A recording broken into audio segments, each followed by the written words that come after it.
Lifting of long-range missile restrictions also means that Ukraine can finally hit Russia hard in response to the many attacks Putin has ordered against Ukraine's cities. Merz suggested himself when noting the difference between Ukraine and Russia's strategies. Germany's chancellor said that Russia ruthlessly attacks civilian targets, bombing cities, kindergartens, hospitals, and elderly care homes. Ukraine does not do this, and we attach great importance to keeping it that way. Merz isn't wrong.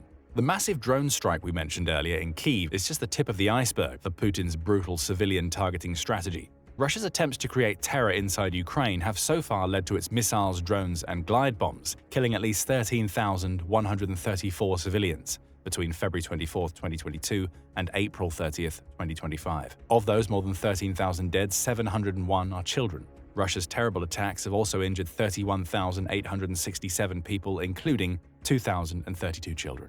Therein lies the secondary goal of permitting Ukraine to attack Russian targets inside Russia with Western long-range missiles. Yet those attacks on Russia's bases and ammunition stockpiles will relieve pressure on Ukraine's frontline forces. However, they'll also minimize Putin's ability to target people who aren't even involved in the fighting. The missiles aren't a cure-all for Putin's civilian targeting approach. However, they're powerful enough to make it much harder for Russia's leader to terrorize Ukrainian civilians as often as he has. There's only one thing that Ukraine and the West have to worry about: potential Russian escalation. Peskov has already indicated that the combined decision by Germany, the US, the UK, and France is a major blow to peace talks.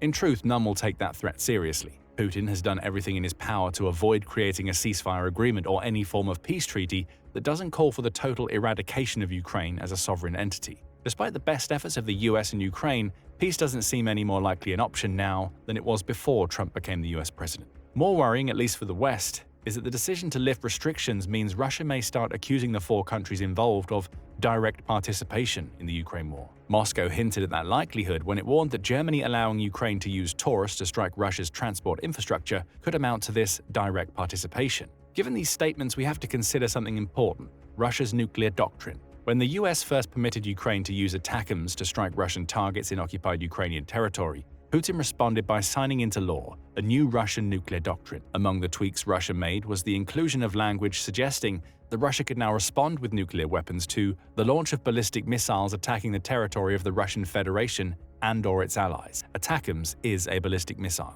Russia also claims that it can now target a country that uses conventional weapons that threaten its sovereignty, which covers Storm Shadow and the Taurus.